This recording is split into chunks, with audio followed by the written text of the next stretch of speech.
Hello everyone, this is Maureen and welcome to my crochet story where I share with you two things that I really love, teaching and crochet. So today is about my Sophies Universe journey, but before I show you how much progress I have made this past week, I want to say thank you to every one of you. You know, I appreciate very much your time that you take out of your day, whether it's a busy day, relaxing day, to just stop in and see what it is I want to chat about. If you're new to my channel, please consider taking a look around, look, at some of my other videos. And if you like what you see, subscribe and be sure to hit the notification bell that has little hugs on the side. That's what I like to call them. And that way, every time I upload something, you'll be notified. So, Sophies Universe. I have started part 5, and let me tell you, it's been interesting.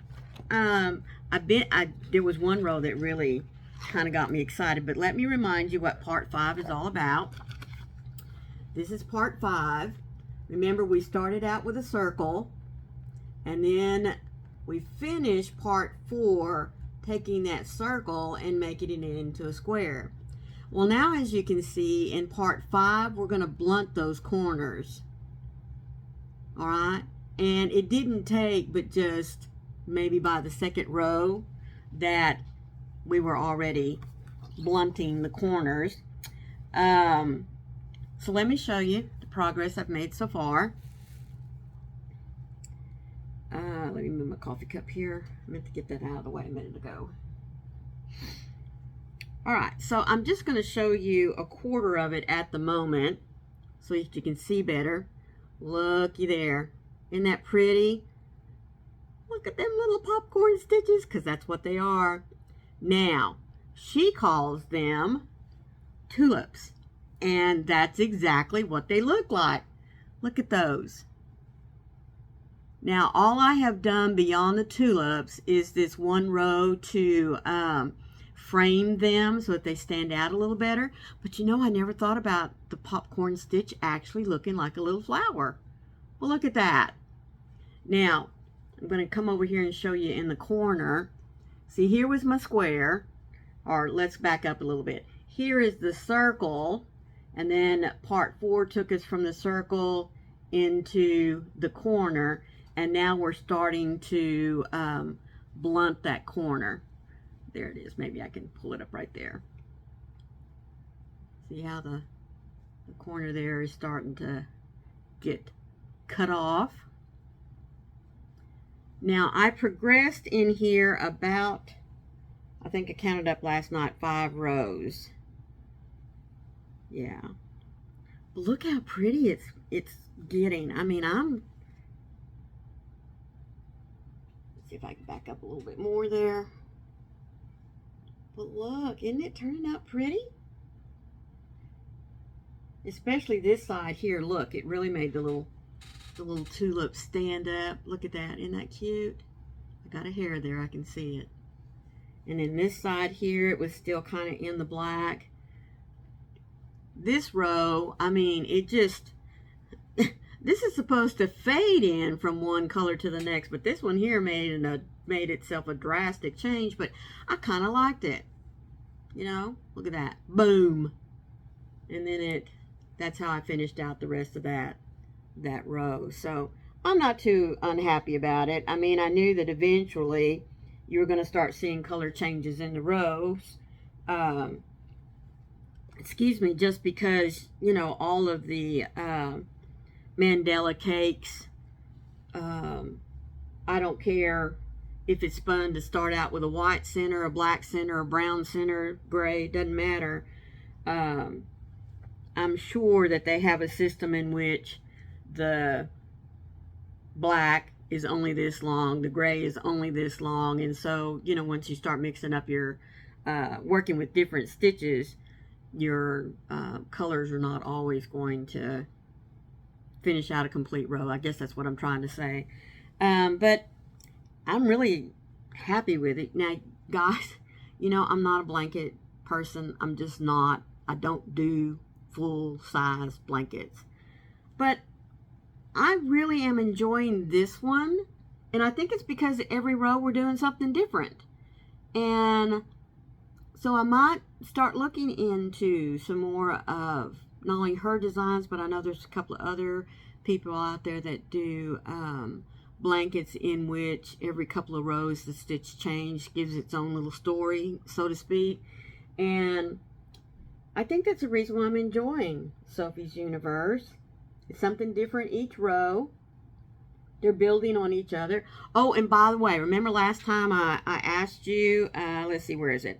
Okay, so right here on this row, where this little puffed out piece is here, I didn't know if I wanted to leave off the flowers. Well, I think I have decided to go back and do the flowers. But then I asked, you know, should I do a white? Should I do a pop of color? And I am going to do a pop of color. But I'm not going to tell you what the color is just yet because I'm waiting on it to come in. So I want to get that pop of color on here to let this little section of the design stand out. There will be 8 of them. They're little flowers there, 2 for each corner.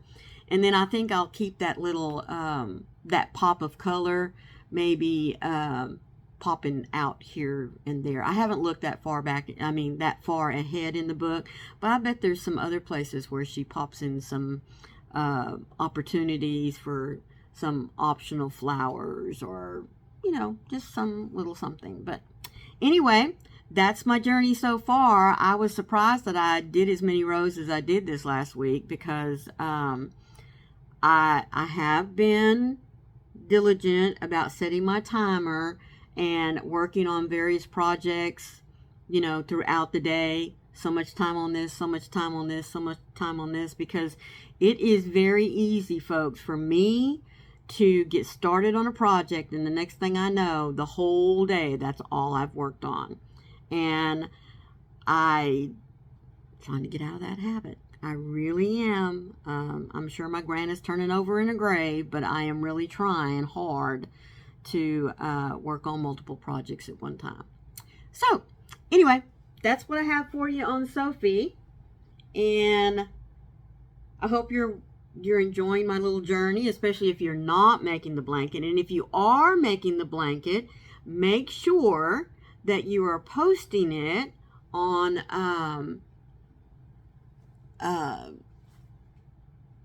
let's see, I know many of us are involved in Carrie the Yarny Elephant. She set up a Zoom room so that we can display our progress and make little comments. You know, when I got to row such and such, this is what I found. This was my difficulty.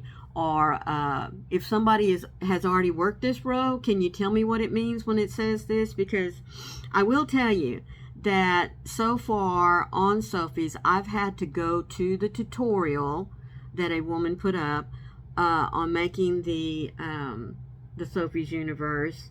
I've had to go to it a couple of times to actually make sure I understood what the directions were telling me. So, I mean, it's more about the placement, because sometimes the stitches can really get hard to find, I guess you could say. So anyway, that's where I'm at. So stay tuned for next week, and I'll let you know how much more progress I have. Now, in this section here, there are 13 rows to be worked, and I've already worked 5. So it'll probably take me another 2 weeks, maybe 3, to get through the section. It'll just depend on how much time I can find to spend on it every day, or every couple of days anyway.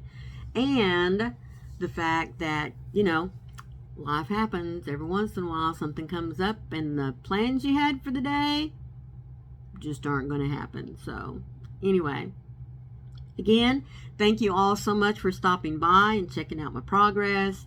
Know that I love you best, and remember, be the light out there in the darkness for someone today, because you never know.